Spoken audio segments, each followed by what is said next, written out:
Welcome to the Lytes Out podcast. This is Chris Lytes Out Lytle, and this is our journey to document the history of mixed martial arts. I have brought with me my friend, the MMA Detective Mike Davis, and together we will preserve the history and hear some great stories from the world in the era of the no holds barred. Thank you and enjoy. Ladies and gentlemen, welcome back to the Lytes Out podcast. The no holds barred era is something that is incredibly important to us. The stories, the culture, as well as the people that were involved. This gentleman right here, Professor Wanda Braga. Thank you. I appreciate you joining the podcast. Thank you, man. Thank you. Appreciate you. Thank you. What's up, everyone? So, this is how we usually start things out. I mean, obviously, you're a legend within the sport. You're a very established school. When I talk to people that have experienced your teaching, all of them talk about your seminars and just how next level they are. But let's start with your beginnings. Where does your beginnings in jiu-jitsu and mixed martial arts start?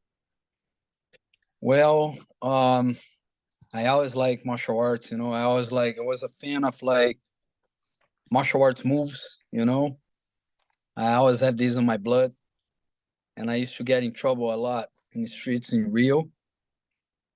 And I started actually in karate when I was 8 years old.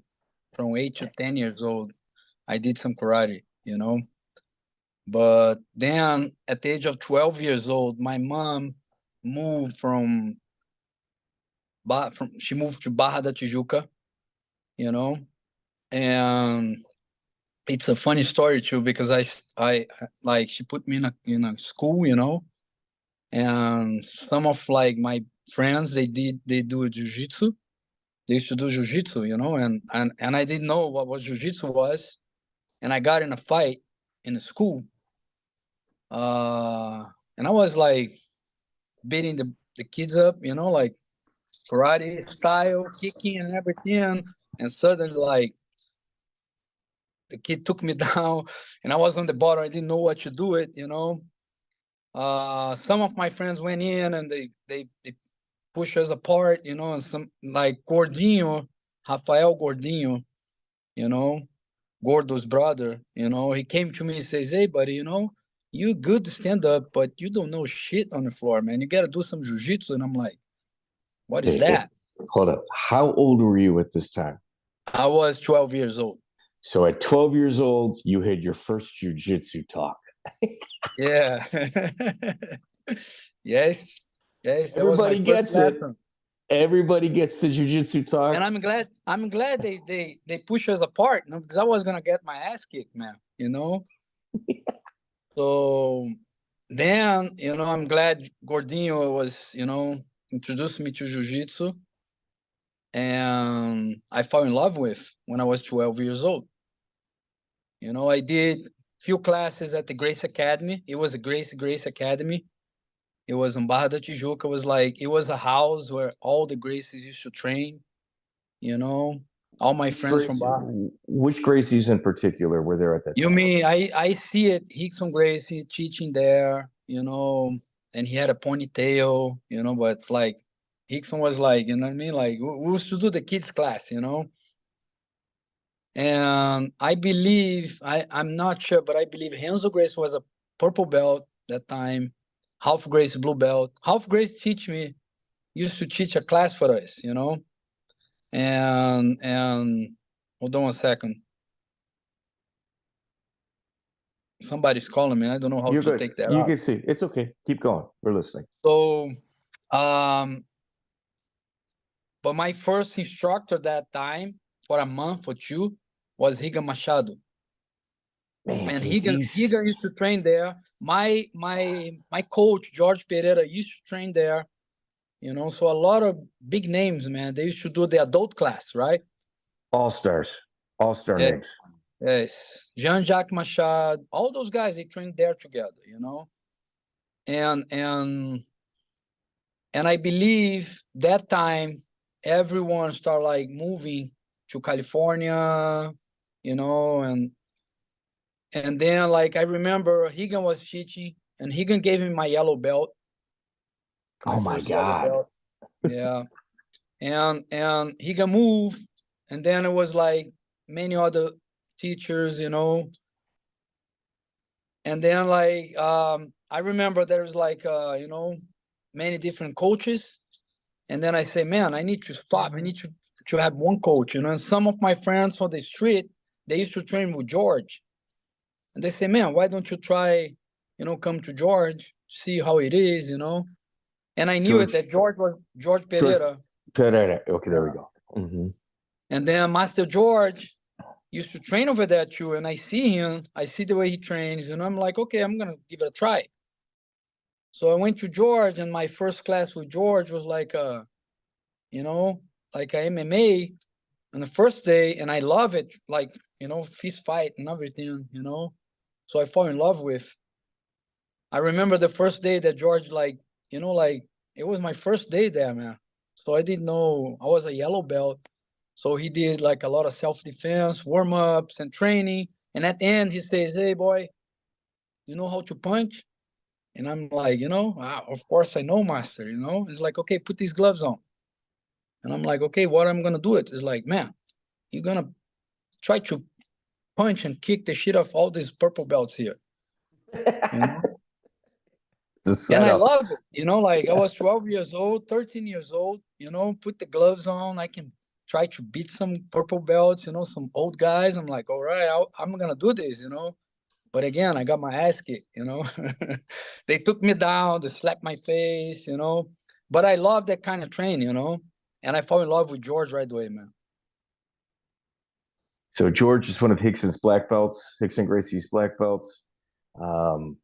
Absolute legend within the sport. And when did you know that you were going to fight mixed martial arts? Well, George has this samurai mentality of like, if you get in trouble in the street or something, we take care inside the academy, right? So every time there is like a problem, a trouble in the street, you know, and he used to say, okay, we're going to visit that guy's academy. We're going to knock the door and says, look, he has some trouble here.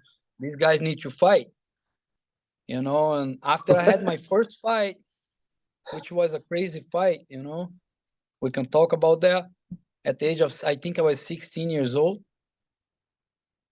And after that, I was like, well, I like this, you know what I mean? Like, I don't like only the jiu-jitsu competition. I like to like fight, you know what I mean? Like, so out of all of the names that you had mentioned, it seemed like there was two paths. Either they were going to go the competitive jiu-jitsu route and really dedicate themselves to it. which I did a lot, which I compete a lot. Yeah. Yellow belt, orange belt, you know, green belt, blue belt. I compete in all belts, you know, and I love it, you know. But something about the Vale Tudo, the MMA, you know, something about representing jiu-jitsu against other martial arts was strong in my blood. You know what I mean?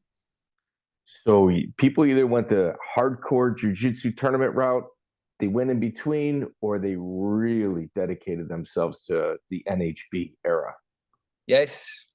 And I believe I dedicate myself a lot to the NHB era. You know what I mean? Well, Yeah. You say you believe you've dedicated Yeah. yourself. Uh-huh. So let's put this into context. November 11th, 1993 was UFC 1. Uh-huh. Okay. April 10th, 1994, you enter into a freestyle fight circuit, an 8-man no-holds-barred tournament in Sao Paulo. Yes. So less than a year. I'm glad you got the dates though, because I'm really bad with the dates. So less than a year from the inception of what this crazy sport was. And let's keep in mind, UFC 1, it was like an eye-opening for everybody to understand what jiu-jitsu was. Uh-huh. But UFC 2 was one of the most violent spectacles of no holds barred ever. Like it was absolutely crazy. And you are how old at this time? I believe I was 18. So as a young 18-year-old, you say, Yeah. I have found my Some of my, calling. I don't know. I'm really bad with dates, and like I said, you know what I mean. And some of my friends says I was 17, but no, I think I was 18, from 18 years old. Yeah. So we have different boxes that we check on this podcast. Uh-huh. When you start your career in a tournament, man, that's old school. Like, it's official. You're an old school guy. Now, never mind the year. So you go in. Do you remember your first tournament? I do. As a yellow belt, yes, I do. I remember. No, this NHB on Oh no, the 94. NHB, the Yes. NHB. April 10th, Yes, 1994. I remember. I was surfing at the beach, you know, and some of my friends, I was getting off the water, you know, and I see some of my friends, they park in front of, like, we have like a place that people buy food and everything, you know. That's what, like, our you know, brotherhood place, you know. So I got out there, and I see Leo Dalla, my partner trainer, you know, Nairton, which is my brother, and Rodrigo, some other guys, you know, like, they say, look, we're going to see George fight in São Paulo. And I'm like, man, I wish I could go. It's like, what do you mean, man? Let's go. And I'm like, man, I don't have the money to go. You know what I mean? I know it's like Rio, São Paulo, you have to pay gas, you have to pay food, all that. And I was like, man, I don't want to spend money right now. And I don't even have money to get in. And then my friends are like, hey, man, are you stupid, man? Come on inside. Let's go, man. We'll go with you, you know? And I'm like, all right, great. Let me go home so I can change it. And they're like, man, Vander, we have no time. You leave the board here. Otherwise, we're not gonna see George fight. And I'm like, okay. So I left the board over there. I talked to other friends and say, hey, guys, take care of my board, you know? And I told my friends, hey, man, I don't have a shirt. It's like, oh, I have a shirt inside my car. I'm like, okay. So I went inside the car. We drove like 6 hours. You know, we stopped one time to eat. And I ate some McDonald's, you know, and we get there. You know, old school, man. We're pushing in line and say, okay, we're not gonna pay with George students. We're here to help George. Next time I see it, I'm like inside the stadium with, like, I believe it was 10,000 people, right?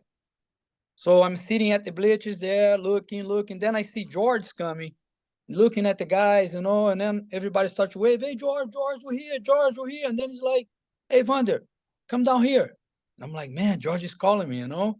So I came down there. There's like the bleachers there, you know? There's a fence right there. And then I grabbed the fence. He's like, how much you weigh? And I'm like, I don't know, maybe 74, 73. You know, I think kilos probably was like 165, right? 168. I don't know. And then he says, oh, can you lose 8 pounds now? And I'm like, but what are you talking about? He's like, can you lose? No, come on. And then I jump, you know, because once George says, come on in, I'm like, man, in my head, I was like, man, I'm going to be watching the fight right here, right? So, and then he's like pushing me, you know, the security cam is like, no, he's going to fight. And I'm hearing that thing, like, he's going to fight. And I'm like, okay, he's probably lying so I can get inside, right? Right. So I got there, and then he looks at the organizers and says, okay, I found a guy for you guys. And I'm like, what are you talking about? He's like, man, start losing weight. And next time I see him losing weight, man, you know? And then I'm doing my best to lose weight. And then, okay, you got to wait in, man. You got to fight. I'm like, man, I'm fighting. And I'm in my head is like, I have no doubts about it. I knew I was going to fight, you know, but you know how it is, you know? And then I weighed in. I think I was 1 pound over, you know, something like that, or less than a pound, you know, and the owners, the organizers were like, oh, no, he needs to lose more. And George and George Patino Macaco, you know Macaco, right? A legend. Yeah, Legend. Charles Oliveira's coach, Macaco. Yes. He's got a very big gym in Texas. I heard he's now back in Brazil. I have sent him a dozen messages begging him to come on, but he hasn't read them yet. But go ahead. Yes, I know Machado. So he was there, George, you know, and there's like Macaco start to like talk to the guys. Hey man, he's saving the 70 kilos division, the 155 division. You know, he's not even a pound over, and he just came out here, man. You know, come on, guys. You know, and there's like, oh, Macaco, but 1 pound is too much. And then I look at the guys and say, okay, I'm gonna try to lose a little bit more, and I'll be right back. So give me just 10 more minutes. So I went out and I started working out again. I came back, I was like half pound over still, you know, and then they pushed me inside the scale, you know, and the scale was like a little bit over, you know, and then Macaco and George are like, come on, man, you know, he's ready to fight. Come on, let's go. And then next time I see it, I'm inside the ring. It was a boxing ring. And like a lot of people screaming. I look at where my friends were, and my friends are like putting their hands on them, like, what the fuck, man, you know? And I'm like looking at my opponent, look at George, looking, I'm like, man, how did I get here? How did I get here? You know?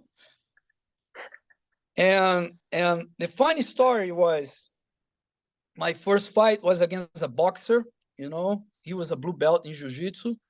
Okay, so you're talking about Ariel Barbidade? I think so. I'm not sure. Let me give you the 3 names because sometimes they have them in reverse. I got George Boxer, Tadeo Amador, and Ariel Barbidade. It's Ariel Barbidade is your first opponent. Tadeo Amador is your second, and they say you met George Boxer in the finals.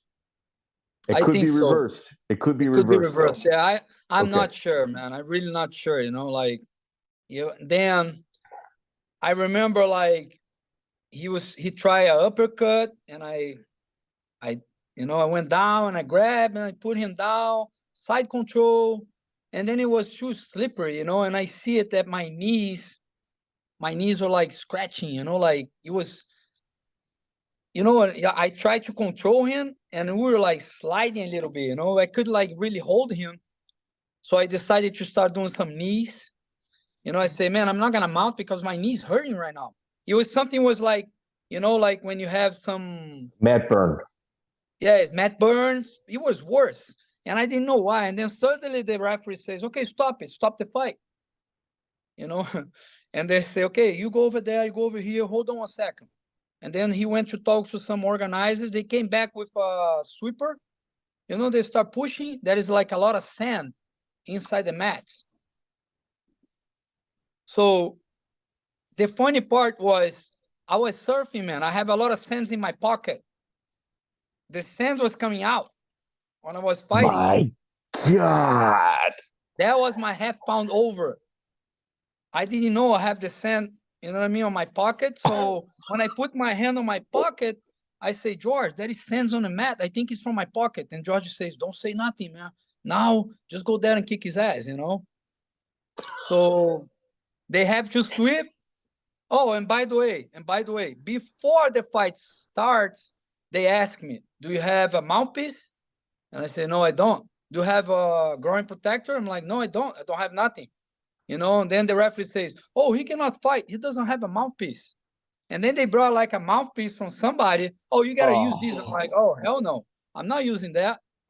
You know, so you got to fight, but you got to use the mouthpiece. I'm like, guys, I was at the beach. I'm here to help you know what I mean? I don't have a mouthpiece. I don't have a groin protector. I don't have nothing. I just want to go there and fight. If you guys don't want me to fight, I'm out of here.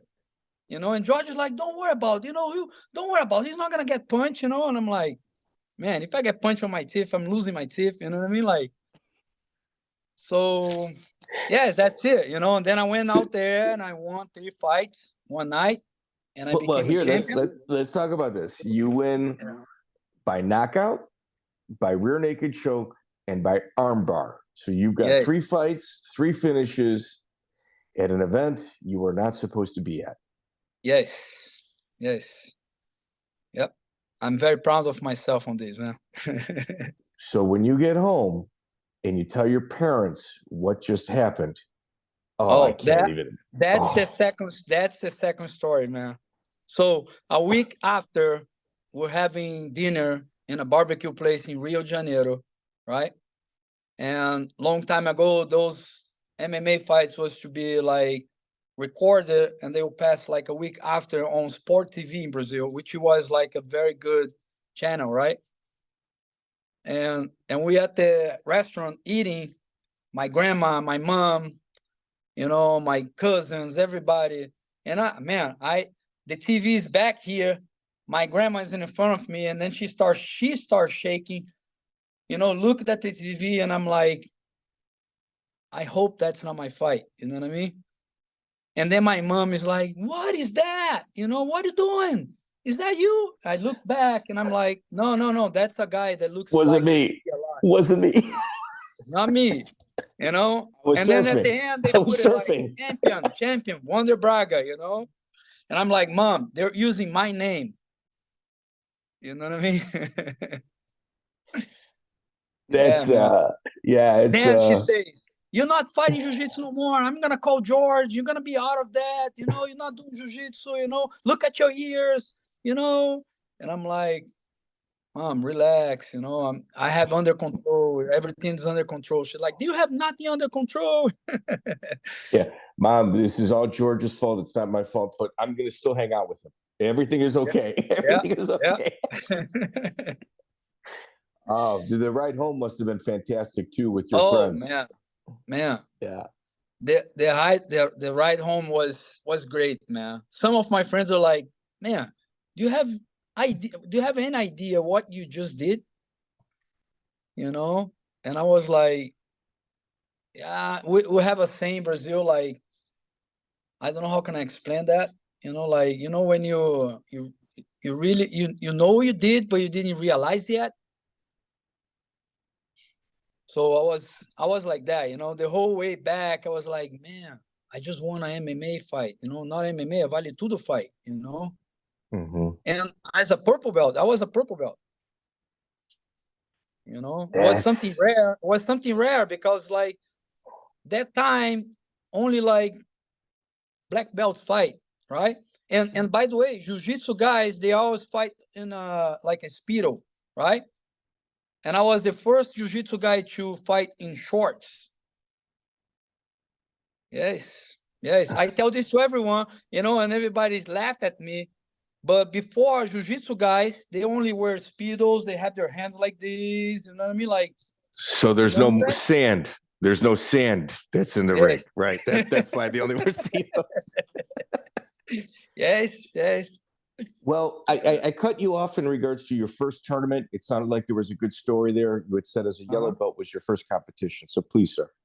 As a jiu-jitsu, yes. I remember like I went to it's a condominium that we have in Brazil, Rio de Janeiro, Brazil. First cup of Novo Leblon. I had 3 fights as a yellow belt. And that time, man, it was hard to find like kids at your age or kids at your weight division. So they start to put everyone together. You know what I mean? So I fought like 1 guy smaller than me and 2 guys bigger than me. And I beat them. It was like a very good feeling, you know? That was when I first said, you know what, man? I want to keep doing this. I love it, you know? But it was like I had a war. I have a war with a big guy at the end, man. It was a hard fight. But I remember he got mad, you know? So I beat him and he got really mad because he was saying, you know, 12 years old, you know, he was saying, I'm going to smash you, little boy. I'm going to smash you, you know? And I was like, okay, man, bring it on, you know? But I was like worried because he was a little bit bigger. You know what I mean? I was like, man, you know, I can play on the ball of this guy. He's going to smash me, you know? Right. But I had George, man. George was like great, man. George was always a great coach, you know? He's still a great coach. I don't think he's as appreciated as he should be as a coach. Same thing. I said I just had a conversation with him last night, you know, and we talk about that a lot, you know. A lot of magazines in Brazil, they they give for like a lot of guys, which is okay, you know. I'm not saying they don't deserve it, you know, but they don't appreciate what George did, what I did. You know what I mean? I It's know, the roots I of know, the tree. I never Yeah. did this. I never did this to be in a magazine or to, you know what I'm saying? I'm not worried about that, you know. But I agree with you. It's like, you know, George should be more appreciated for what he did. I should be more appreciated, you know. They did some books in Brazil about Vale Tudo. They never mention me. They never mention George. You know what I mean? They mention guys that has less fight than us. And again, I'm not saying they don't deserve it. They do deserve it, you know. But there should be But more. Yeah, that's why I exist. To be honest with you, like Murillo Bustamante was our last guy that we just dropped. This will probably be about a month later. Like you guys should be the household names that the people talk about that are working out today. Like you guys really should. And the stories that you guys have, they're gonna get lost unless they're recorded. They need to be documented. you're right. You're right. And I Yeah. appreciate, man, you are doing Yeah. this, you know. It's what's supposed to happen. It's Yeah. great, man, you know. I really So do. That's why when people call me to do a podcast and everything, I really appreciate, because, you know, we need this. Not yeah, just me, some other guys, everyone need it. You know what I everybody. mean? Yeah. Everybody. And let's look at some of the names that you've trained with. Like you've trained with Hickson Gracie, Leo Dalla, Palo Giobel. Like All over the these belt. are all old school names. Fabiano Yes. Ija, another one. Yeah. Yeah. Why don't you give us, like we just mentioned a few names? Would you mind? Do you recall any like good stories with Leo or Paulo or Ray Diego? Man, I have so many stories, you know, that I can tell you. Leo Dalla, man, he's still one of my idols. You know what I mean? Yes, because he was a partner trainer. He was always ahead of me. You know, when I was a purple belt, he was a brown belt. When I became a brown belt, he was a black belt, you know? And that guy, man, he didn't care. He would fight anyone. You know, he was, let's say he was 19 fighting guys from Carlson Gracie. You know, Zé Mario. You know, he fought the Baiano guy, Baiano from, you know, Carlson. Was like, everybody was, man, Baiano is tough. Leo Dalla was there at the age of like 18, 19 years old, you know, having wars with those guys. And I believe he was the heaviest guy you have at the academy, and he was like maybe 175, 180 pounds, you know. And I always see it, Leo Dalla is the, you know, the guy over there, you know what I'm saying? Right after that, we had Nino. Nino was a blue belt from George. He's about Nino Schembri. Nino Schembri, yes. I've tried to get him too, man. He's in California now. Nino Schembri's a savage. I'm gonna see him next week. I can talk to him. Man, bro. Yes. We'll talk. We'll talk. Good, I'll good. talk to him. I'll give you a call when I'm with him. Good. Perfect. You know. So Leo Dalla, man, Leo Dalla was for me one of the top guys that I, you know, like I always look and I say, man, the day I had like, and I still don't know if he was training hard with me or not, or if he let me go a little bit, you know. But Leo Dalla, I always kick my ass at the academy, you know. And yeah, you know, true. I was lighter than him, you know. He was more graduate than me, you know. He was advanced and everything, an idol, you know what I mean? But I remember one day that we trained for like 20 minutes, man. It was hard training, straight 20 minutes, me and him. And I did really good. I didn't tap him. He didn't tap me, you know, but I still remember that was the day that I thought it was like, okay, man, you know, like, and after the train, he looks at me and says, hey, Vandinho, you know, he talks like this, hey, Vandinho, today you had a good train with me, man. I still don't know if he was like light with me, you know. I wasn't light. I was training hard, you know what I mean? But I remember that day, man. That from that day on, I say, man, I think I'm better now. That's good. That's good. Yeah. You also trained with the Raw team, the Real American Wrestling team. Great trainings, man. Great trainings. Yeah. On the Raw team, we have Frank Trigg, Rico Chiparelli, who used to be the one pushing the training there. Lyoto Machida. Then Henderson was there for a little bit, and then he moved. Randy Couture was there, and then he moved. Man, we have Valid Ismail. He was there too. Matt Yushchenko was there as well. Yes, man. I remember one day I trained with Matyuchenko. He was big, huge, and he pulls guard, like he didn't know me. He pulls guard, and I did like a cartwheel pass. And after that, he was like, oh, fuck that. He grabbed my leg, he put me down, and he hold one hand, he hold my both arms.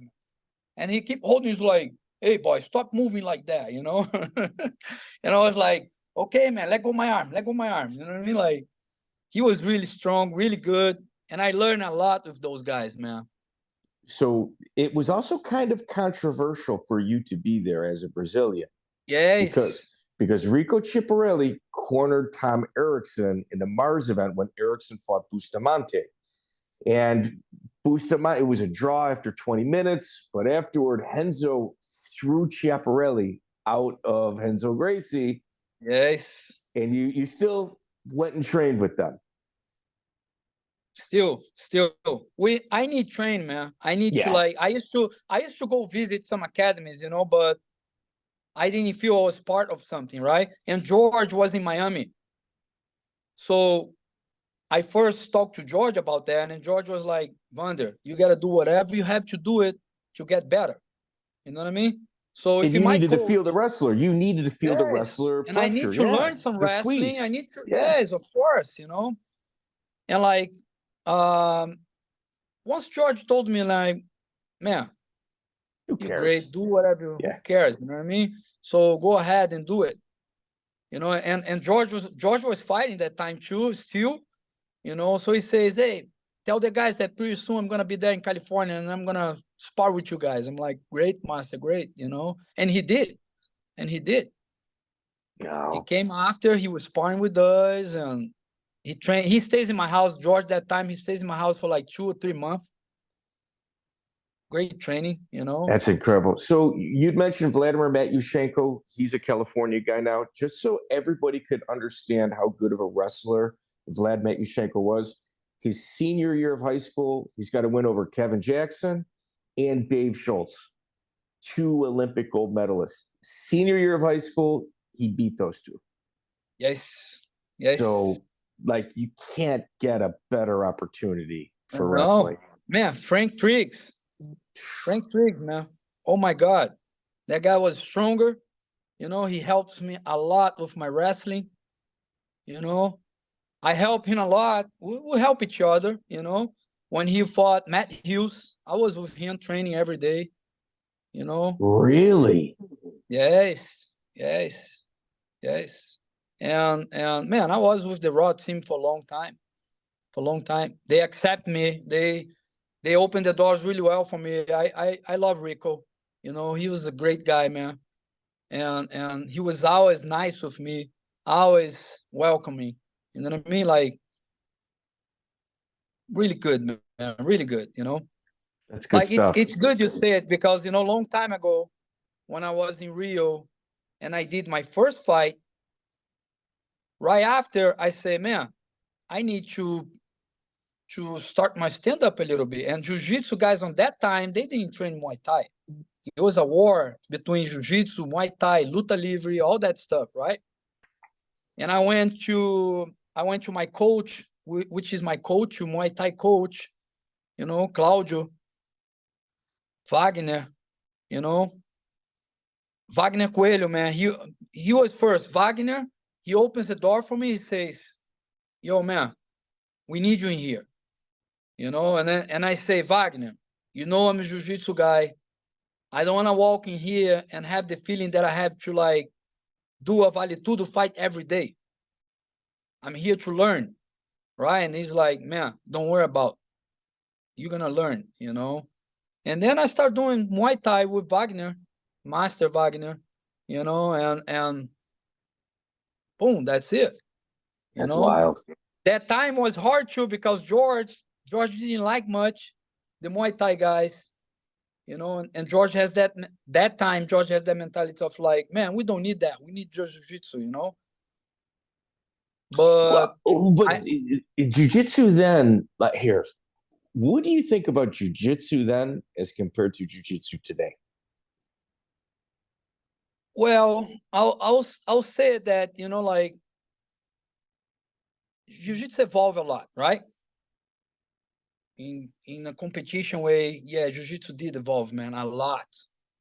You know, like I see it, the guys doing like a lot of stuff on these days, you know. That It's not self-defense. It's not self-defense anymore. I can do it, but I'll be like hurting something here or there, you know what I mean? Like but man, like, you know, I don't say that jiu-jitsu. What I say is the athlete part. That time from this time now is different. You know what I mean? Yeah. If I knew it that time, what I know now would be much different too, right? What I know is that when I noticed that's like, man, if I had hard time to take someone down, which could happen to you know, because everybody on the other side was learning some jiu-jitsu too, you know, and I say, look, man, I need to have my hands sharp, and I don't have my hands sharp. You know what I mean? Yeah. So, but jiu-jitsu is always jiu-jitsu, man. You know, Right. no matter what, I'm not. You know, my background is jiu-jitsu. You know, always jiu-jitsu saved me for many years. You know what I mean? But I had this in my head. I don't know what was it, but in my head was like, hey, you gotta sharpen up your hands. You're gonna need it. You're gonna need Yeah. it. Well, You know what I mean? you grew up in the jiu-jitsu community when there was a very big rivalry between jiu-jitsu and luta livre. Yes. What do you recall about that era? I remember that if we go to a nightclub and you see a lot of luta livre guys, for sure it would be a fight. You know, and either way, if the luta livre guy sees a lot of jiu-jitsu guys, it would be a fight. You know, and I remember that one time when I was going out, I had my mouthpiece in my pocket. So man, I was like, man, somebody's gonna, you know, come to fight. You know what I'm saying? Like, but it was hard, man. We did have some fights, you know. We did have some tension there, you know, and it was a big rivalry, man. But Wow. I'm glad that's in the past, you know. Like on these days, I have my best friend Tata. You know, he has like a great team, great MMA team in Brazil. It's a TFT, Tata Fight Team. He has some guys in UFC and everything, and I was there. I helped some guys and everything. And we do have luta livre guys on these days that we all train together, you know, and I'm glad this is in the past already. But I think we had to go through that. You know what I mean? It pushed you. It made you Yeah, guys, it made you yeah, better, made them better. And exactly. did you ever have any dealings with Paquetau? Paquetá, Yeah. yes, Master Okay. So, Paquetá. I call him Master because he was the master of the filming, man. You know, he had, man, that guy. You know, he had any fight you ask him for. You know, any fight, any fight. You talking about, I don't know, whatever fight, he'll be like, hold on one second. He goes there on his, you know, files and he'll be like, okay, and he gives you a tape. You know what I mean? And that guy was so nice with me, man. I want to pay him something, but he always says, no, man, you know, this is a gift for you. This is a tape for you, you know, like, man, you can keep it, you know. Thanks for representing jiu-jitsu. He was always a great guy with me, man. Always. and the crazy thing is, like, all right, so I always talk to the jiu-jitsu guys. All of them say, great guy, incredible person. He was the YouTube before it existed. Yeah. But then I tracked down the Luta Livre guys too. Because you got to remember, there was a very, like, you guys were fighting in clubs, lots of disagreements. He was aligned with Carlson. And the Yes. Luta Livre guys, like Francisco Bueno, Babalu, both of those guys said, man, he was a phenomenal human being. He was a very, very good guy. So you've got two enemies in the wild. Well, Francisco Bueno is a jiu-jitsu guy. Well, he's a jiu-jitsu guy, but he bounced around He quite a bit. bounced. Yes, he did. He did. He went. But you know, a guy like even Jay-Z Cavalcante started with Luta sorry Libre. to interrupt, which is another guy that I spar with a lot, Francisco Bueno, at the LA Boxing Club. You know, he helped me a lot with my boxing. Great guy, big guy. Underappreciated. Yes, exactly. Another guy, underappreciated. Yes. Yes. So even he said, like Jay-Z Cavalcanti, although he came to Jiu-Jitsu, started Luta Libre, even they, from the Luta Libre side, both said, I know Babalu came over as well. They said, no, man, the Luta Libre guys loved Paquetau. Yes. Man, he was loved. Even that he was with Carlson, yes. Even the guys from Muay Thai, they love him. I don't know one person that talks bad about Paquetau. Really, I don't. You know? And like I say, I don't know if he was charging some other guys, but for me, he was like, he has the tape ready. You know? Babalu said, now he's Luta Libre. He said, no, man, you try to pay him, and he wouldn't. And he would also give you all of the matches. He wouldn't short us matches. We knew he was a jiu-jitsu guy, but his love for the sport was much greater than anything else. And because of that, both sides liked him. Yes, perfect.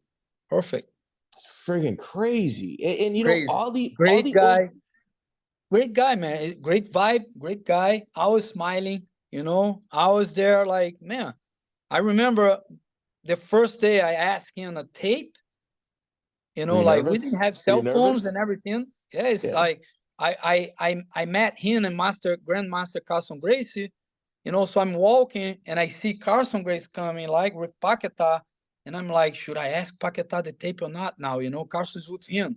And then Carlson was like just smiling, hey man, I saw your fight. And I'm like, man, Carlson saw my fight, you know, like, and then he shakes my hand, he says, congratulations, man, you're doing a great job.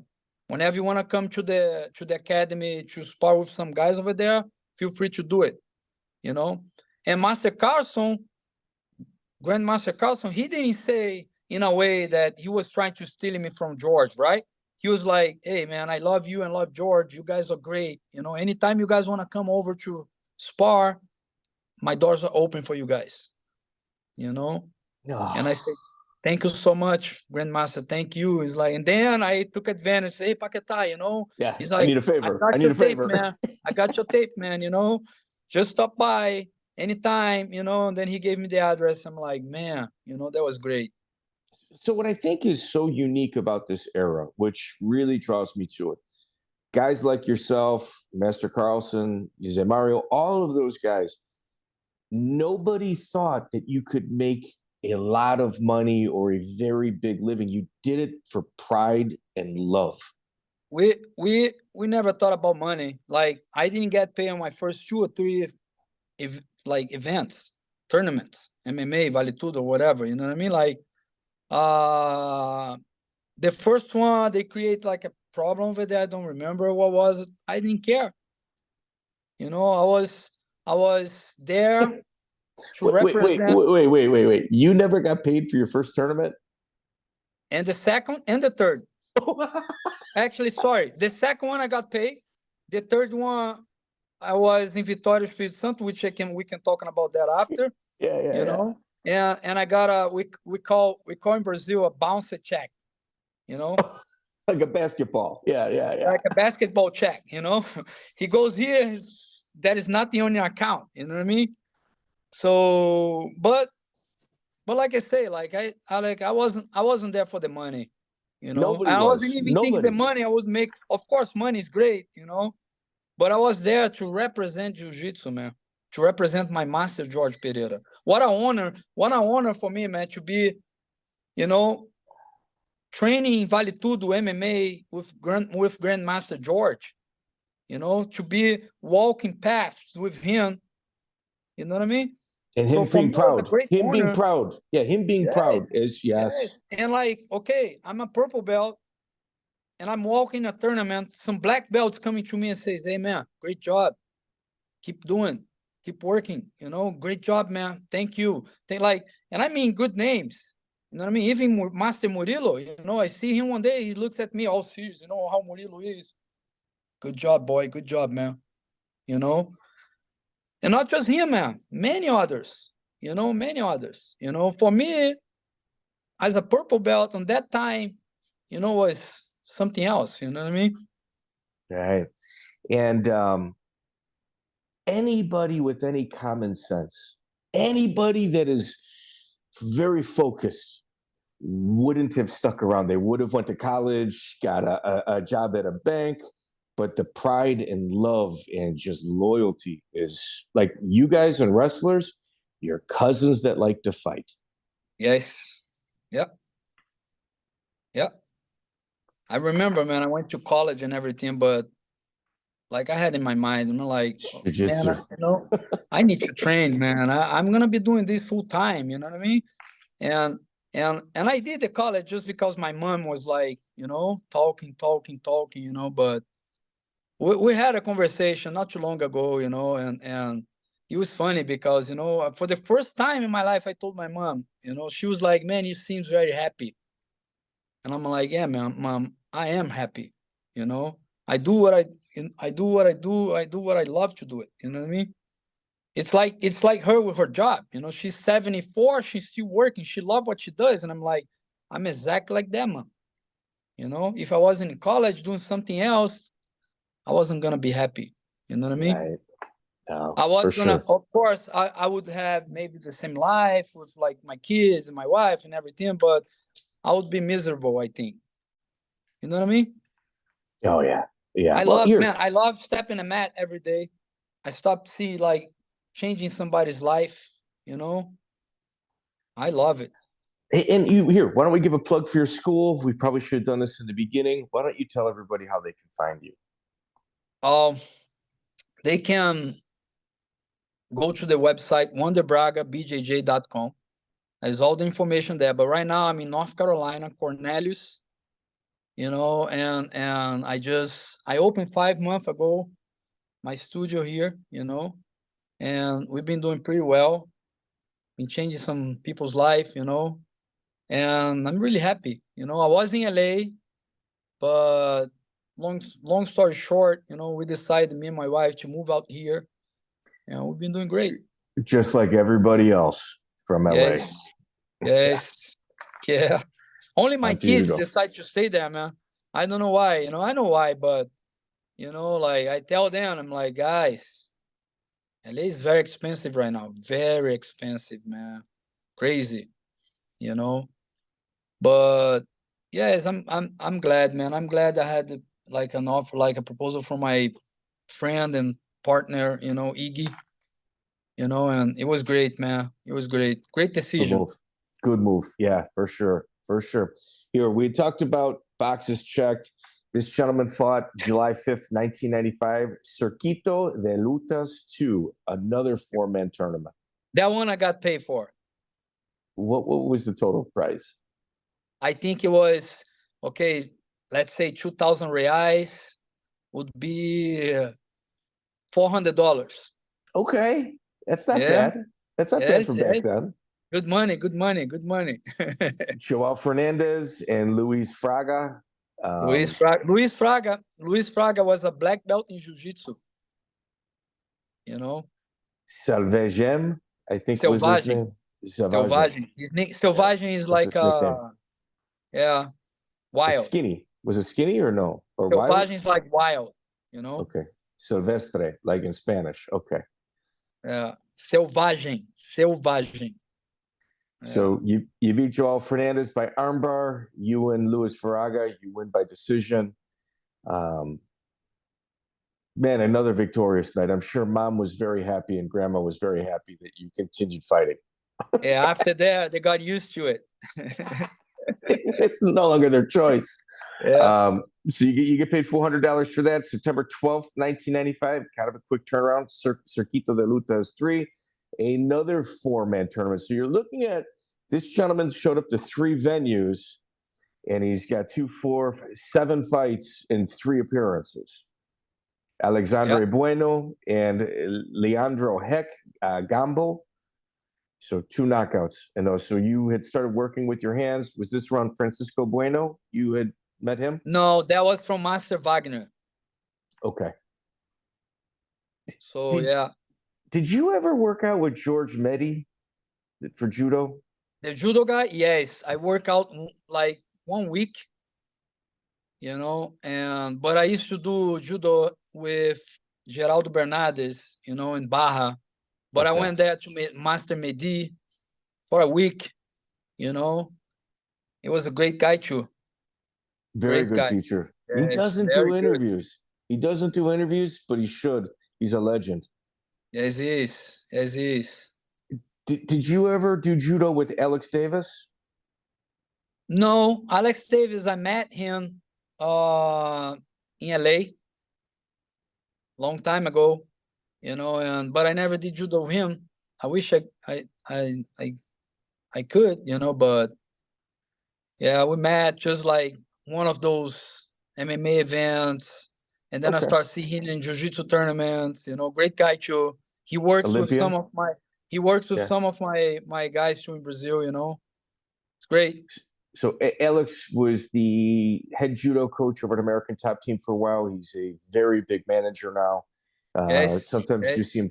Sometimes you see him translate some of the Portuguese to English. He's. I think he managed some of the fighters from Tata in Brazil. I believe it's him. And I've seen him there when I was in Brazil. So I know pretty much he worked with some guys. I don't know if he works with all of them, but yes, he got some guys from the school too. When you fought in Circuito de Lutas 3, which is a 4-man tournament, Alexandre Bueno, Leandro Gambo were your 2 opponents. Your coach fought Ebenezer Braga in the finals that night. Dude, Ebenezer Braga? Oh my God, what a savage. Yeah.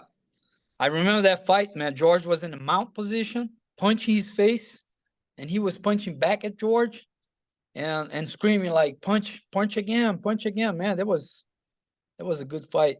And then the referee wants to stop, and George is like, don't stop. The guys, he wants to keep going, right? And Ebenezer was like, I want to keep going. It was crazy. So the Americans used to go down there, and they'd always, I shouldn't say always, but he fought quite a few Americans that I knew personally. And like Brandon Lee Hinkle, they would come back and they would say, Jeremy Horn, there's another one. And they would come back and say, I think he fought Kevin Hanneman, right? No. Kevin Randleman as well. But in Randleman, there was like almost a riot there because Braga kept going underneath the ropes. Mark Coleman almost attacked the entire row of people behind him. But all of them would come back. And even Randleman and Mark Coleman would say, there's levels to this game. And Ebenezer Braga is higher than and harder than anybody that they've ever dealt with. Yes, he was. He still is, Another guy that should be more appreciated. Look at his body of work. And the cool thing, and just for historic value, the first NHB women's tournament on record was that night on that card. Yeah. Man, I remember also George has one of the circuit in São Paulo. And I believe Vanderlei fought at the semifinal. And he didn't return it. Vanderlei Silva, yeah. He didn't. Man, we had so many great guys fighting. Pelé, great guy too, man. Great MMA fighter, man. Here's the big problem. Shoot box actually start on that circuit of fights. Right. Right. But here's the big problem, and it's a huge one. You had all of these incredibly talented fighters that would become legends outside of Brazil, but you guys were all fighting for no money. Yeah. Yes. We were fighting just for the love of what we do it, man. Yeah, I mean, fighting like Ebenezer I Braga for almost nothing. I believe the guys from shoot box here, they want to represent their, martial arts the way they want to, with love, with passion, with, you know what I mean, loyalty. And it was the same thing for the Jiu-Jitsu guys and probably the Luta Livre guys. You know what I mean? So you also fought on BVF 6, November 1st, 1996, Brazilian Vale Judo fighting. And Frederico Lapenda was the matchmaker. What was your dealings like with Frederico? So that I didn't fight. I don't remember who was my opponent. I think he got hurt or something. Yeah, so I didn't fight that day. I went inside. It said you fought in a 4-man tournament that day. No. Here, I'll tell you. Let me give you the names. It Okay. said Johnny Eduardo. Maybe okay. I fought a BF something, but it wasn't the Lapenda one. The Lapenda one, I signed it. Okay, wait. So let me just correct. I put Frederico Lapenda's name down because my belief that he was there, but maybe it was a Sergio Bottarelli only. I don't know. Like, so that could be an issue on my end. Yeah, I don't think he was there for sure, Frederico Lapenda, you know, but I don't think it was his tournament, you know. I But saw yeah, him in the audience, so I wrote his name down. Yeah, I figured it was his tournament. Probably he was, because he was a big name, also making, you know, great events and everything with Sergio Bottarelli. So, you know, but well, I think he was there for sure, you know, but he wasn't the owner of that tournament. Okay, that's fair. You know? That's fair. That could be on my end. So you enter another 4-man like I say, tournament. I don't remember much, you know, like the dates and the, you know, I'm really bad. Like my wife keeps saying, man, you don't remember the date? I'm like, no, I don't. You know, I didn't write out nothing, you know. Hey, even my records, like I think my record right now is 17-1. And they keep putting down now it's like 15-1, but I have more fights than that.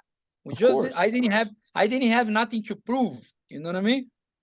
My wife tells me I forgot things all the time, and it's especially when she's buying shit. So I'm not. I don't know if I'd really believe her on all of those instances. But your 4-man tournament, like if you look at this event, it's one of my favorites outside of like some of the UFCs and Prides. Dilson Filo comes out in the Chicago Blackhawks jersey, gets beat by Wanderlei Silva 3 minutes later. But you fought Johnny Eduardo and Alton dos Santos.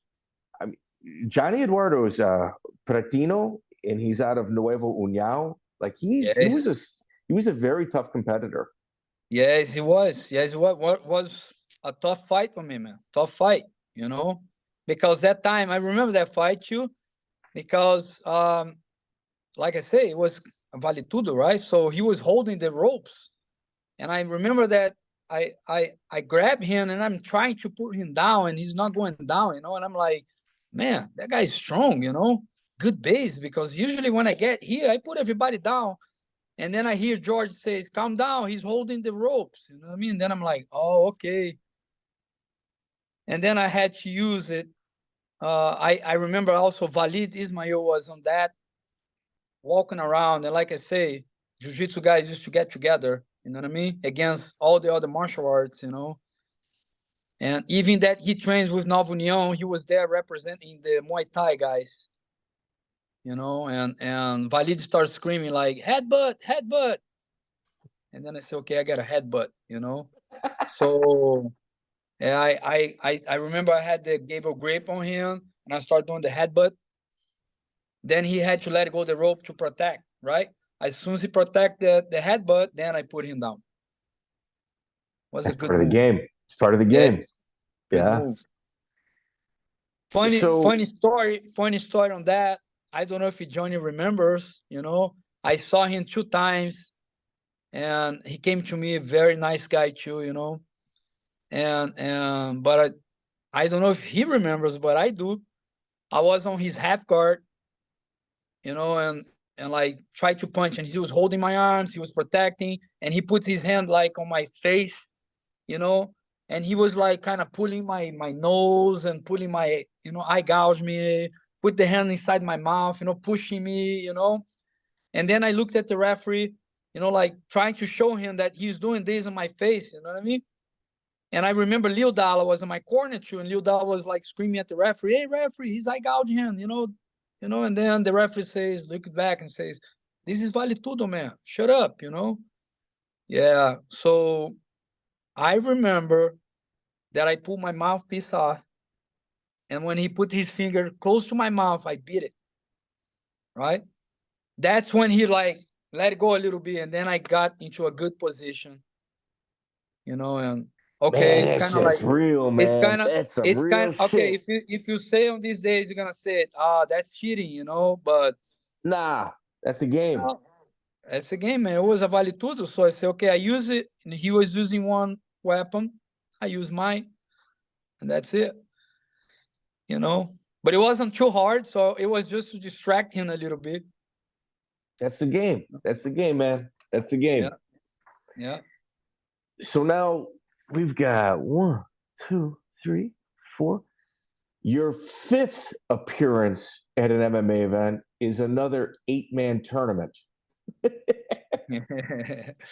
Oh, by the way, I did an interview. So I don't know if you heard about Portal do Vale Tudo in Brazil, you know, Okay.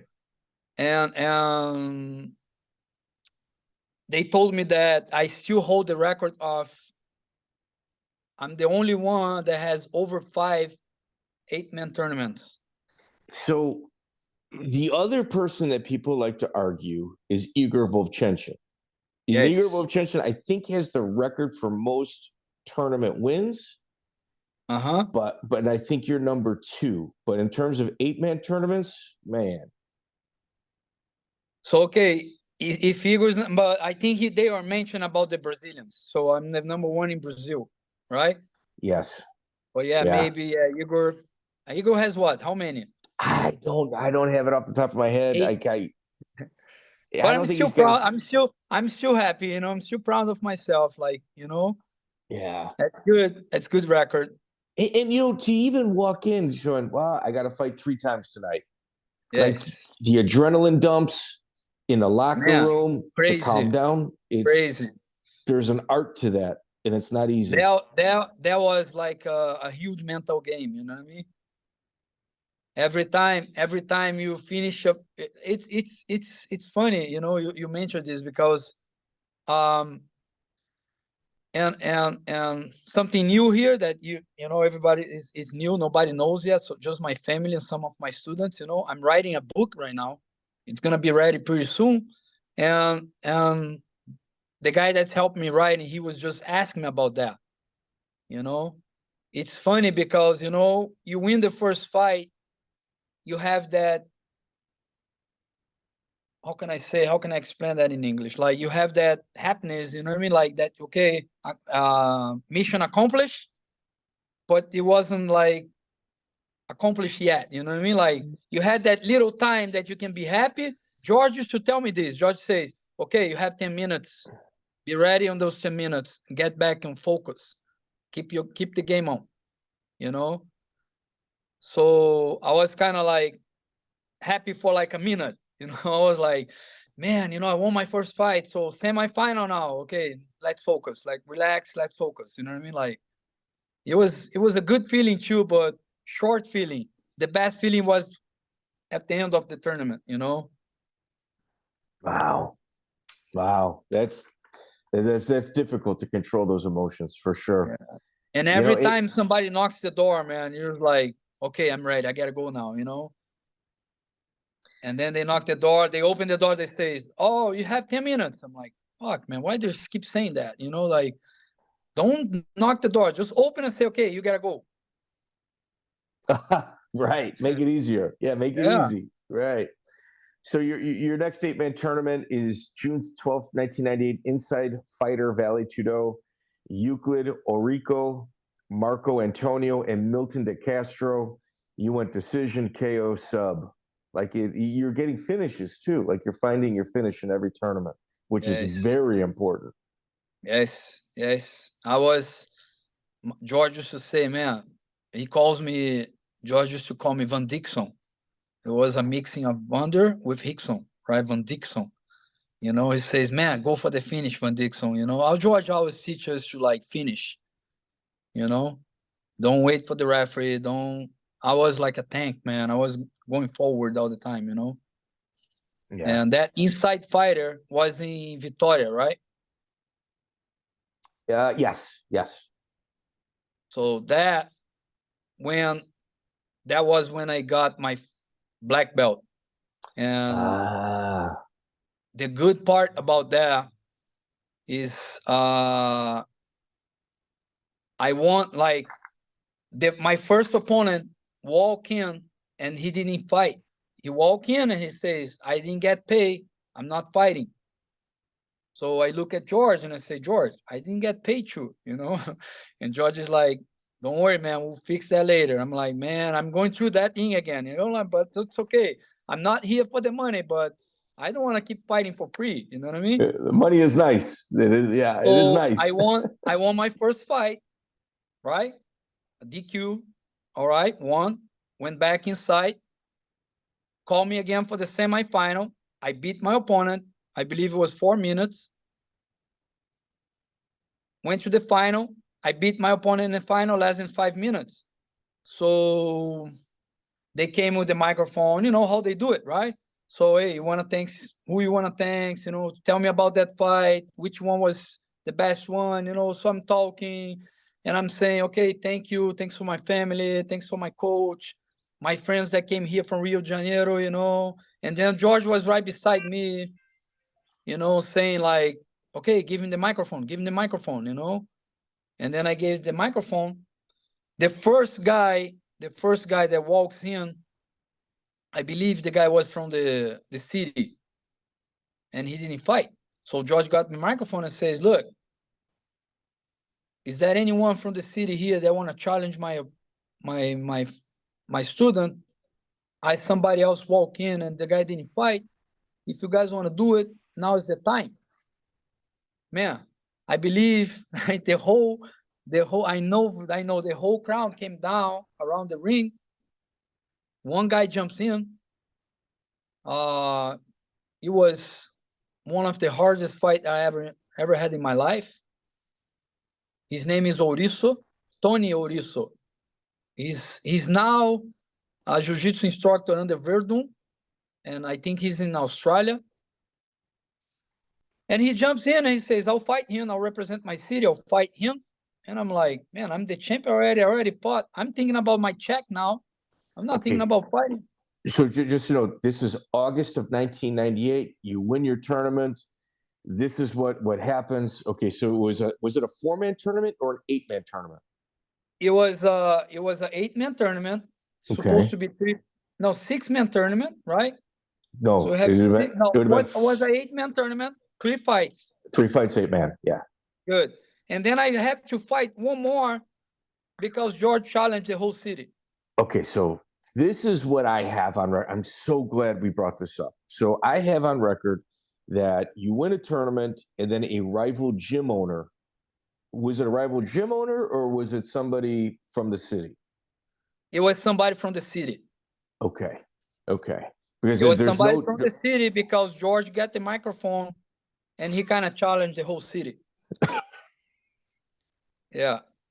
You laughing? You're laughing? Imagine me in that time, man, you know? I was So this is Colby Covington before Colby Covington existed, right? Yes. Right. Yes. Right. George was like that. George was good on that. You could make sure you got fights. Oh, you don't have a fight? Yes. I will get you one. Give me the microphone.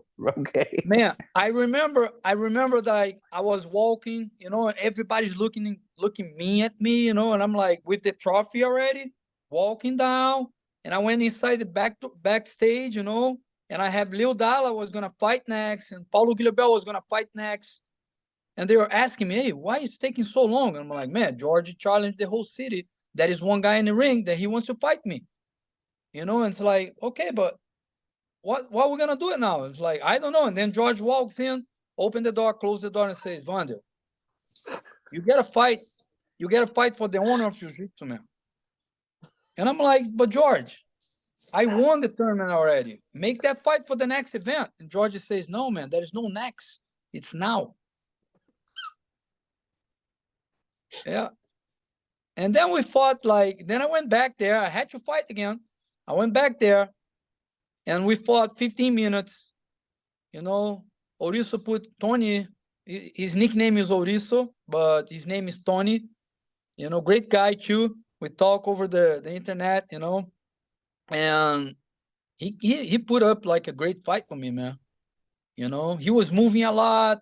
You know, starts getting sweat. I was getting dizzy because I had some head concussion. You know what I mean? Like Yeah, I well, had a you've lot. already fought 3 times. Yeah, you fought Yes, 3 times. That's why. yes, Yeah. yes, yes, yes. I was getting dizzy. I remember an important fight, an important moment of that fight. I don't know why. I was in a mount position, punching. I don't know why they stopped it. They put the fight up. I'm not sure. I don't remember. I remember it was a great fight.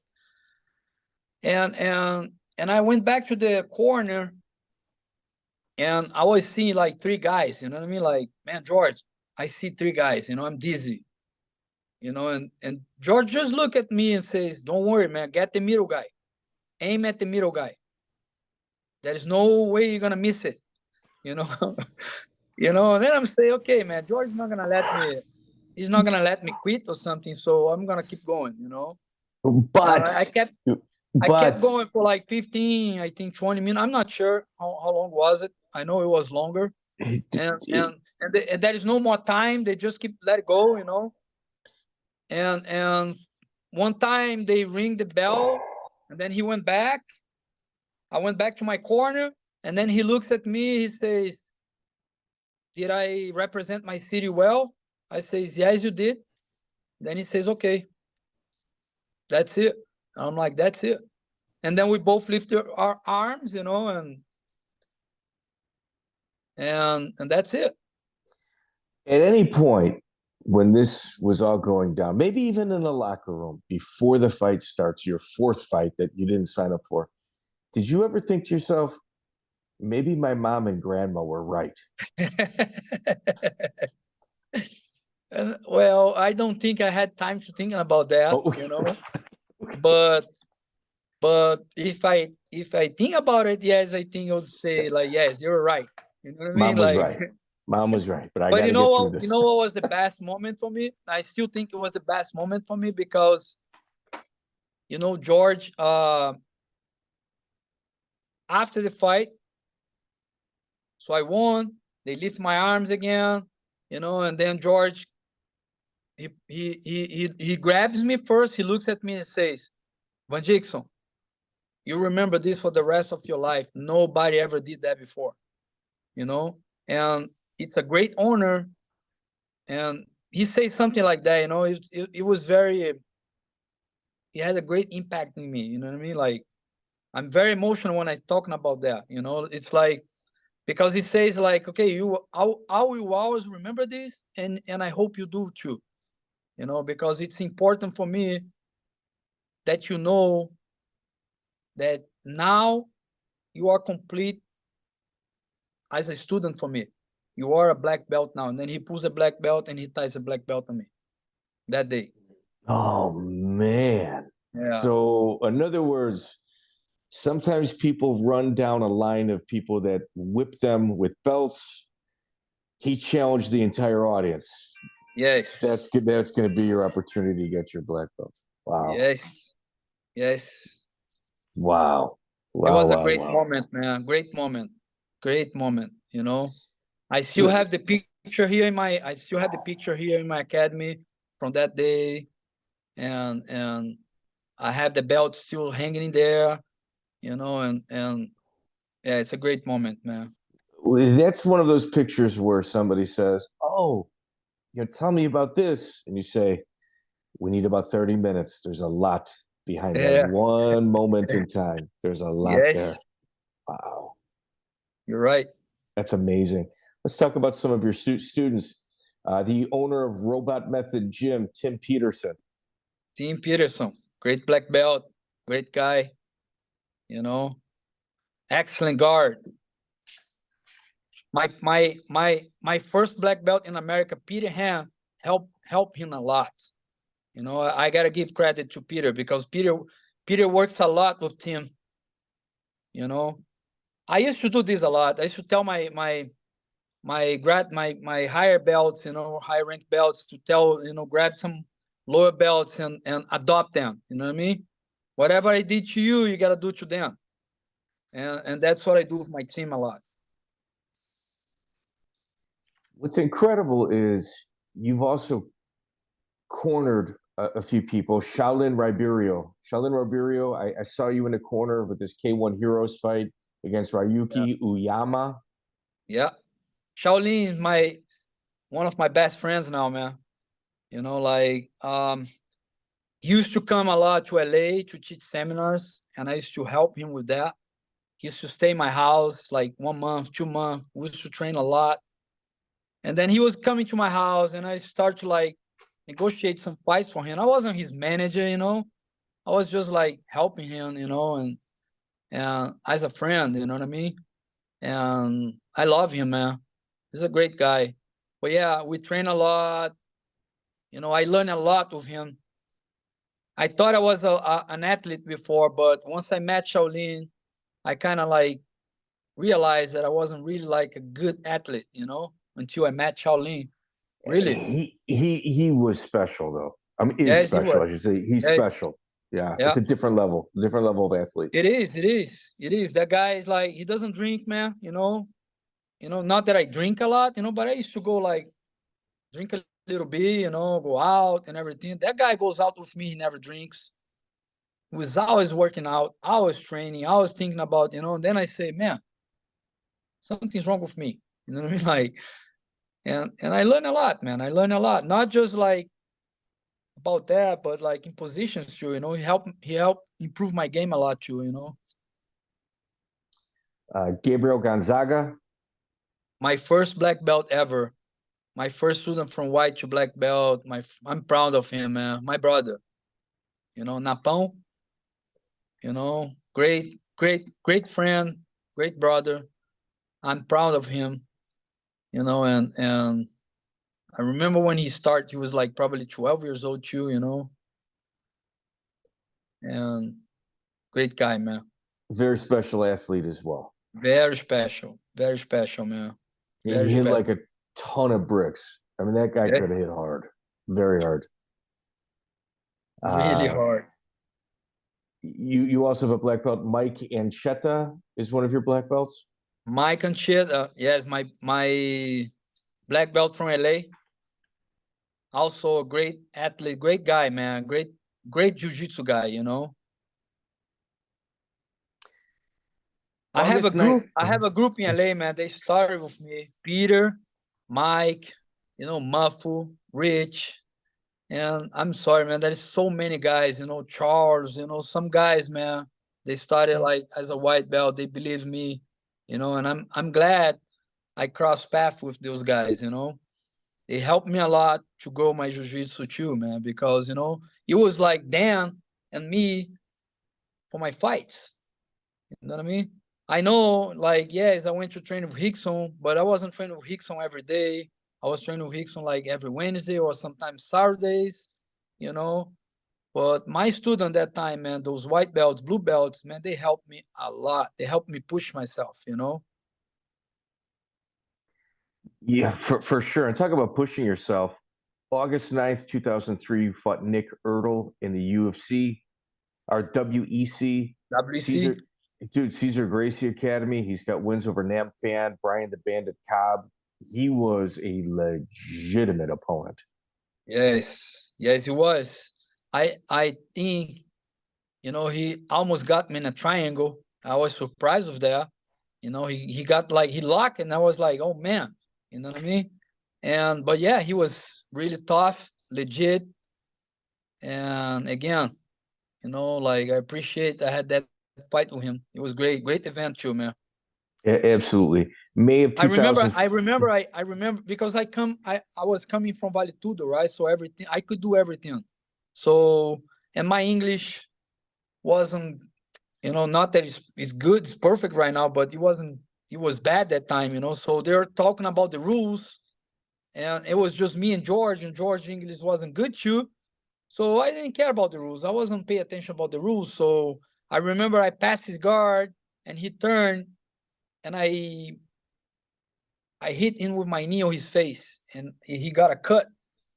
And I believe the referee was Herb Dean, and they stopped the fight. because he got a cut, and I wasn't allowed to do a knee on his face, only on the body, right? And WC was really great in that time, man, because they understood. You know, I walked towards them and I say, guys, I speak no English. I'm sorry. You know, like, and I remember really, I remember like I was telling them, I say, look, I can let him hit me on my face and cut me too, so we get even. You know what I mean? I don't know how I say that, you know, but I think they understood, and they're like, man, it's okay. We're going to let the fight go. We're going to take 1 point away from you. And I say, okay, take a point away from me, but don't stop the fight, you know? And then I look to Nick Earl and I say, man, you okay to fight? You know what I mean? Don't do that. Don't win just because I did like an illegal, you know? It wasn't on purpose, man. I don't know how I said, but I was saying something, right? And then he says, no, I'll continue to fight. I'll keep going. You know, tough guys, man, from Charles Gracie, you know, like. Yeah, respect. That's it. Yeah, on both sides. Yeah.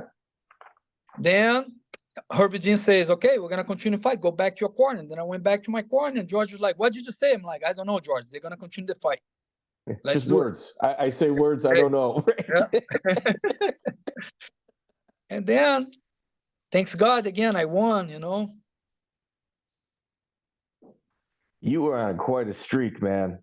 You had quite a streak. And I'll tell you, like, you also in May of 2004, you fought in the United Gracie Jiu-Jitsu tournament. Alexandre Chrispim, Half Gracie black belt. You won the Pan Ams as a brown belt. So Crispin, I don't know if I didn't fight Crispin. Maybe I was supposed to fight him, or he was in I don't know, my division, but I think I fought somebody else. I'm sorry, I don't remember, but I know Crispin, I didn't fight him. I never found results, but I saw that at one point it was scheduled. Okay, good. We cleared that up. It was scheduled, and then he didn't fight. I don't know why, or I don't even know if it was him. But I know he wasn't on my division or something, you know. So it was somebody else. It was somebody. I remember I read on an email or something that, you know, and I forgot about that too. But I should be looking that. But yeah, I don't remember. But it wasn't him. Well, let's talk about somebody who definitely fought. King of the Cage, June 12, 2004. One of the California legends of the independent grind, Joe Camacho. Joe Camacho, man. Tough son of a bitch, man. Man, one of the hardest fights you. I remember first round we respect each other a lot, you know. I think he was checking me out. He knew it. I had like a good double legs, you know what I mean? So, and I feel it that he was preparing something for me. And I was right. Second round, man. I faked it like I was gonna punch, and I went for a double leg.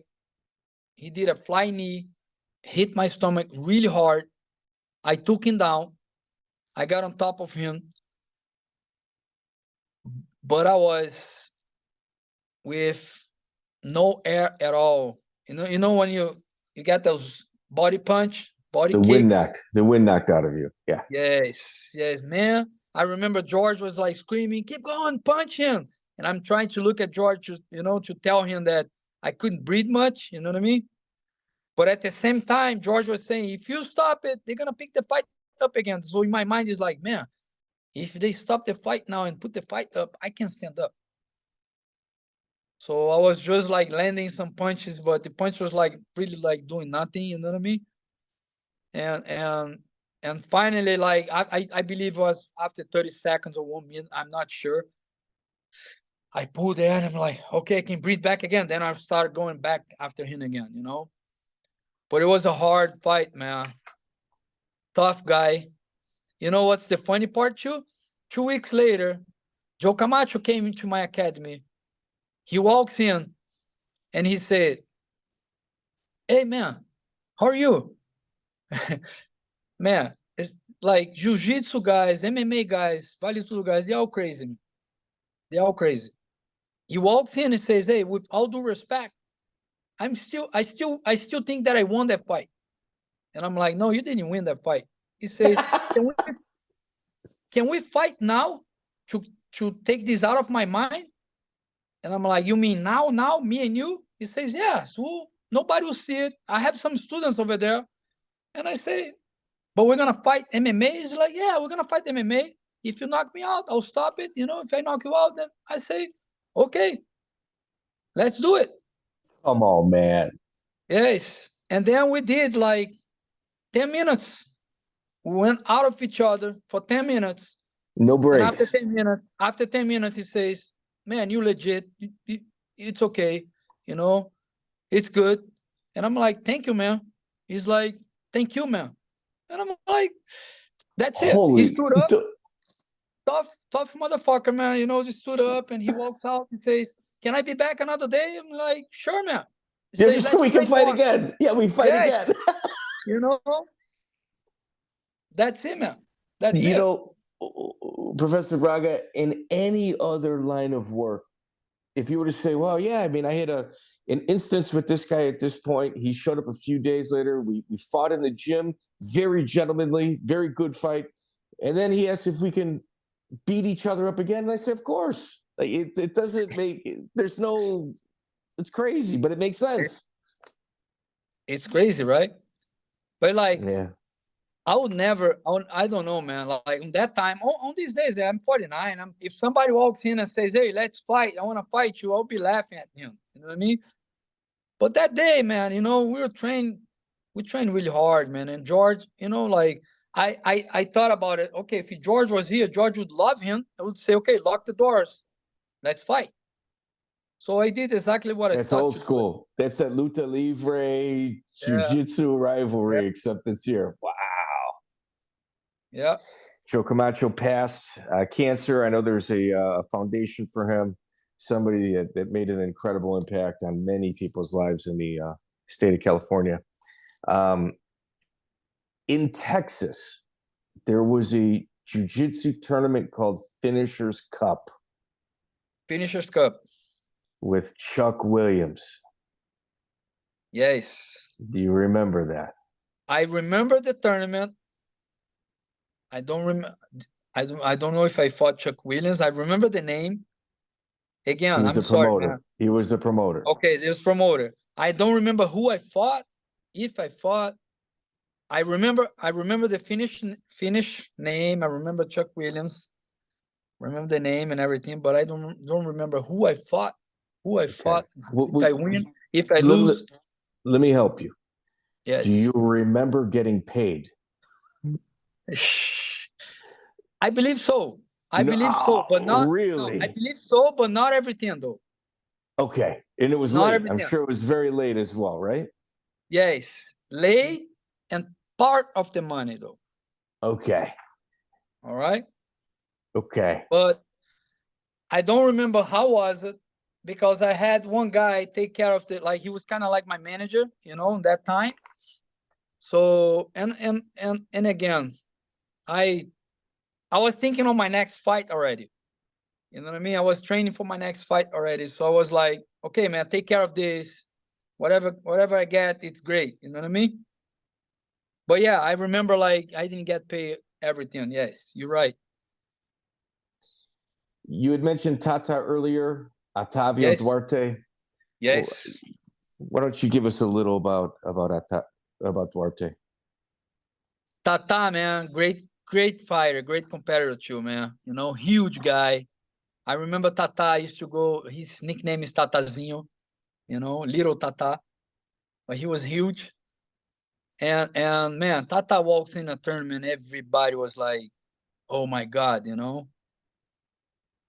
Great professor, man, great teacher, great friend. Love him, opened the door for me when I was in Brazil.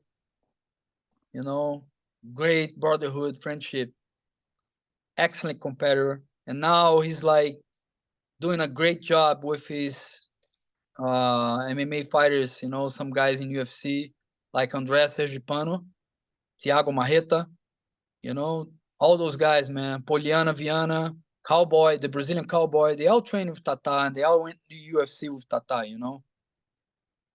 I'm proud of Tata, man. He grew up with us, man, doing fights with us all the time, you know, training with us all the time. George used to put everyone to fight MMA inside the academy, you know. No matter what, after the train, you stick with George, and then we do some Vale Tudo, you know. And even that Tata didn't fight any MMA fights or Vale Tudo, you know. He's a great coach, man. I'm proud of him. Rudy Fischmann. Rudy, great Rudy, man. One of my black belts too. And yeah, he's from LA. One of my black belts, and I think he had a huge fight against cancer, man. Yeah. You know, great warrior too, man. You know what I mean? Great guy, man. Like, I don't recall one of my students or one of my friends, like one of the guys that crossed paths with me, that I can say, man, I don't like that guy. You know what I mean? Maybe Yeah, I'll remember someone, but no, Rudy was one of the great guys too, man.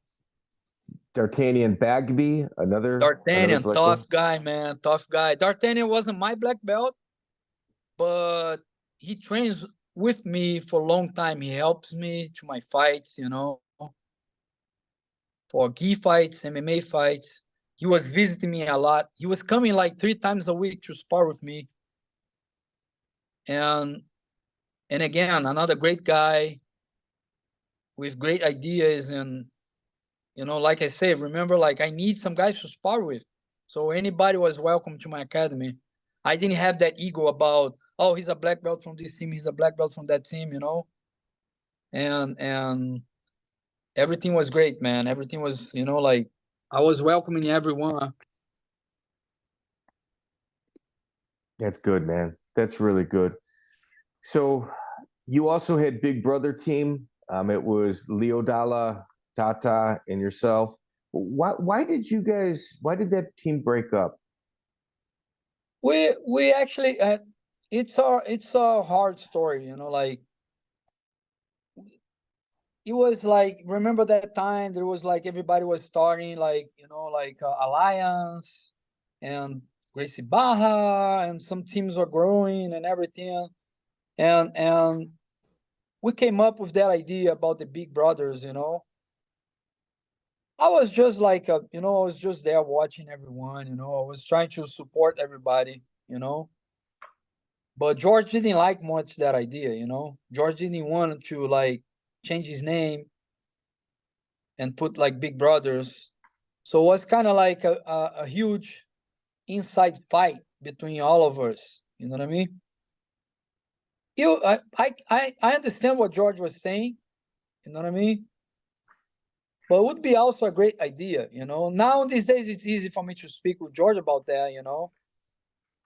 But I really understand what George was trying to say in that time, you know. I just think that George didn't know how to speak. You know what I mean? George was very rough. You know, I can imagine like some of your, you know, students, you see them like at the age of 10 years old, 12 years old, you grow up with them, you make them become what they are. And then suddenly we come up with the idea saying, You oh, want to change the name? we're not gonna use your name. We're gonna use this name now. I think it's a great idea, man. I can't understand why he exploded. I get that. You know what I mean? The culture back then as well was the lineage and the name there was nothing more important, and he put the time in. Like, there's not many black belts under Hicks and Gracie. There's not many. You're And right. he's one of them. And it's one thing being a black belt, it's another thing being a Hicks and black belt. So I get it. You're right. You're right.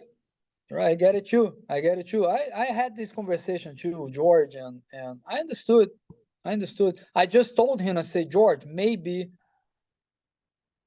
if you were less explosive, maybe yes. I remember, man. I remember George like hit the table, man. You know, and he called everybody out for a fight.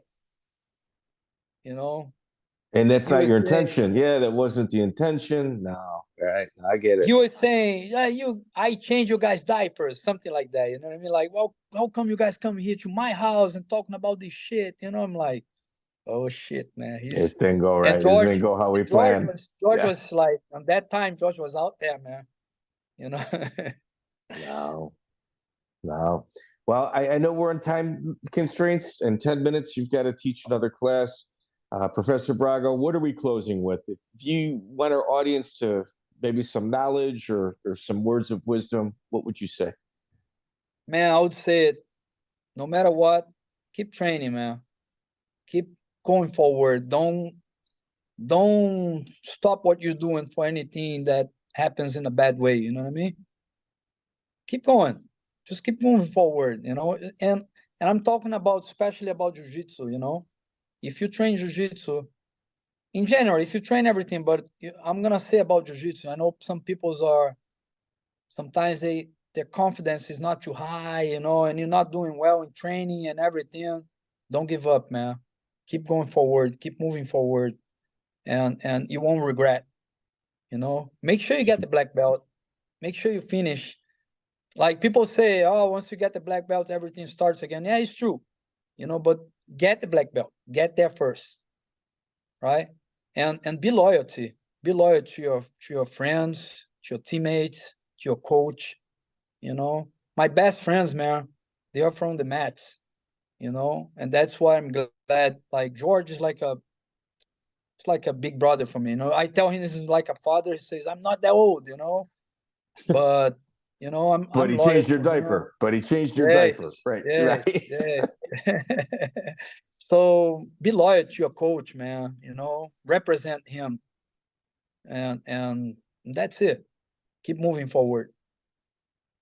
So, Professor Braga, I mean, I know this took a long time for us to put together. We finally crossed that finish line. I cannot explain to you how appreciative I am of your contributions to so many people's lives. And thank you for coming on the program. All right, thank you, man. Great job what you're doing, you know, and keep doing. Same thing. Keep moving forward, man. I want Shembri. I want Shembri, sir. I will. Don't worry. I'll remember. I'll talk to him, and then we'll get a call from him. I appreciate it. Thank you, sir. Have a nice day. Thank you so much, man. So, ladies and gentlemen, that concludes, man, bro. Anytime we get the NHB era on here, it's just like it's a different type of interview. And if you like that one, dude, I'm saying dude because there's no women that listen to this. We've got about 100,000 downloads only from iTunes. We've only got 50 reviews. Man, you guys want to do me a solid? You say, hey, man, I really like the show. It's great. If you haven't left me a review, man, there's no need to say that. Like, really, you can send me all the messages in the world you want. But if you can't give me 30 seconds of your time to give me a 5-star review, whatever you write, I don't care what it is. If it's 5 stars, I promise you I'll read it. So if you guys can, please do that. And also like the YouTube, I can't wrap my head with what's not happening there. But if you guys will leave just comments throughout the videos that you guys are doing, it helps us with the algorithm. One that is like forever pitted against us. It would greatly appreciate it too. And I'll continue getting interviews like this. My OCD doesn't allow me to stop, so we're never going to go away. We're just looking for a little respect. If you guys can do that for us, it's greatly, greatly appreciated. So with that, like, share, subscribe. We've got some really incredible guests right around the corner. Brandon, the Truth Vera, is on the line. Ivan Menjivar. Those are people that have committed. Those are just a few of the names that you're going to be able to look forward to in the very near future. Thank you. Check out the full interview on iTunes, Spotify, and all major podcast platforms.